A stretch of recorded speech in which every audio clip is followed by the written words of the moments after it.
नमस्कार मित्रों। बकरी पौधा चढ़ गई। व्यंग्य कहानी। लेखक हरिशंकर परसाई। साधो, तुम सुनते आ रहे हो कि बाढ़ खेत को खा ही गई और नाव नदी को ही ले गई, और यह भेद आज तक किसी ने नहीं जाना। तुम इन उलटवासियों का दार्शनिक अर्थ निकालते लेते हो और रूपकों को समझ भी लेते हो। आज मैं तुम्हें एक समाचार सुनाता हूँ और तुम इस रूपक का अर्थ बतलाओ। समाचार मध्य प्रदेश की राजधानी भोपाल का है।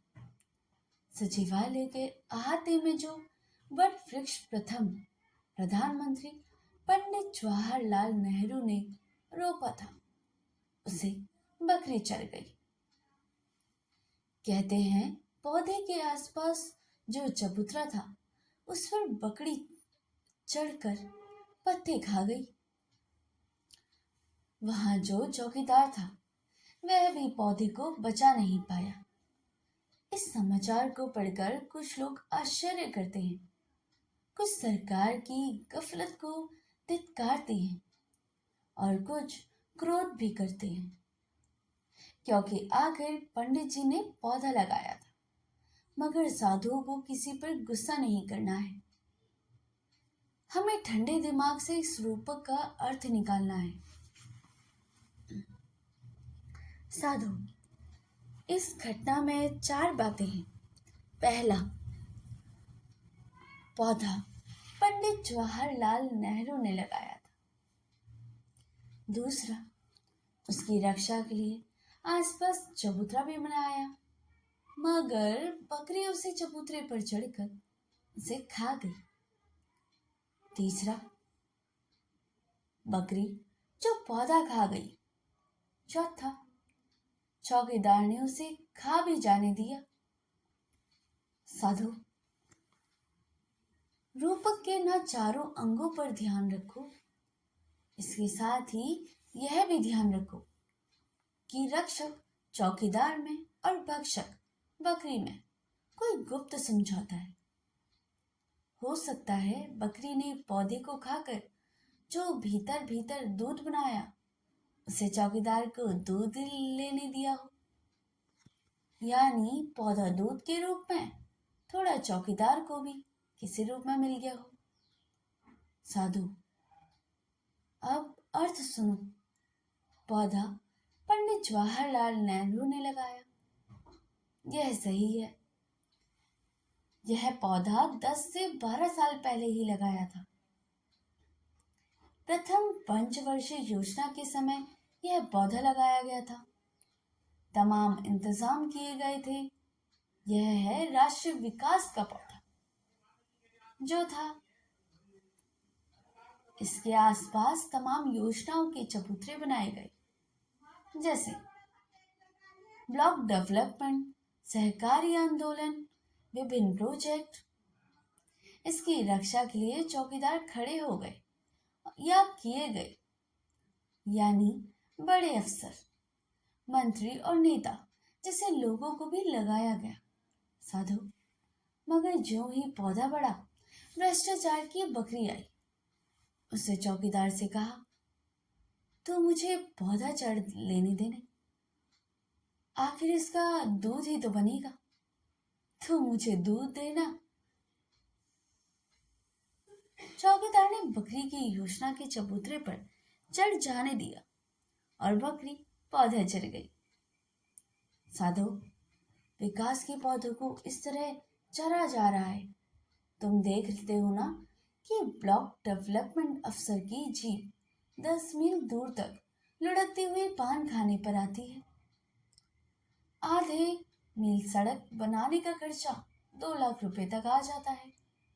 योजना का सामान उठकर बाजार में बिकने चला जाता है। नया पुल पहली बरसात में ही बैठ जाता है। रास्ते बंद हो जाते हैं। इमारत बनते ही तिड़क जाती है। बांध की दीवार टूट जाती है और करोड़ों रुपया पानी में बह जाता है। सैकड़ों टन गल्ला सरकारी गोदाम में सड़ जाता है। लाख रुपए की संध्या के उद्घाटन में 2 लाख रुपए भी लग जाते हैं। साधु, लोग ना चीजों का बड़े रोष से उल्लेख करते हैं। मैं कहता हूँ क्रोध मत करो। पंडित जवाहरलाल के लगाए पौधे को बकरी चढ़ गई। साधु, पंडित जवाहरलाल जगह जगह तरह तरह के पौधे लगा रहे हैं और उन्हें तरह तरह की बकरी भी चढ़ रही है। इधर जवाहरलाल पौधा लगाकर पीठ फेरते हैं और उधर बकरी चढ़ जाती है। हाल ही में राष्ट्रीय एकता का पौधा लगा था। कितने ही नेताओं ने उसे भीषण से खींचा। पंडित जवाहरलाल ने खाद दिया था। पौधा लगाकर पंडित जवाहरलाल मुर्दाई गए। उधर उत्तर प्रदेश के सांप्रदायवाद की बकरी भी उसे चढ़ गई।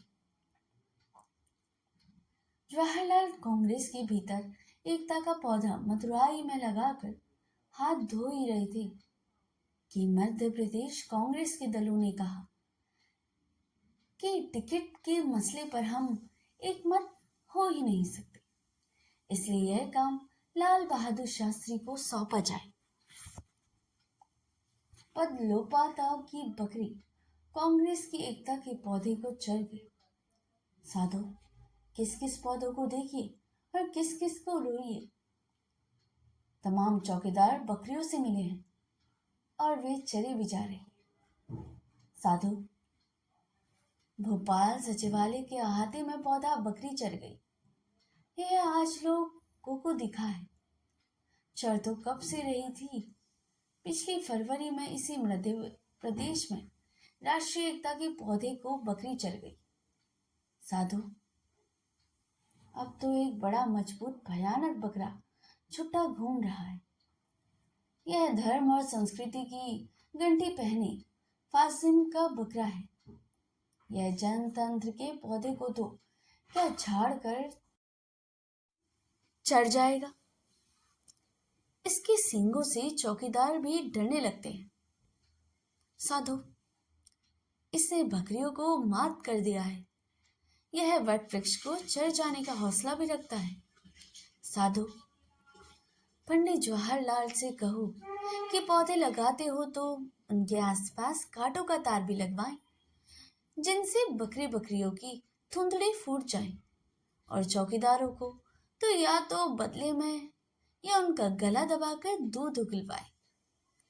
और अगर पौधे लगाने का शौक है तो उजाड़ो बकरियों को कांचे हाउस में डालो,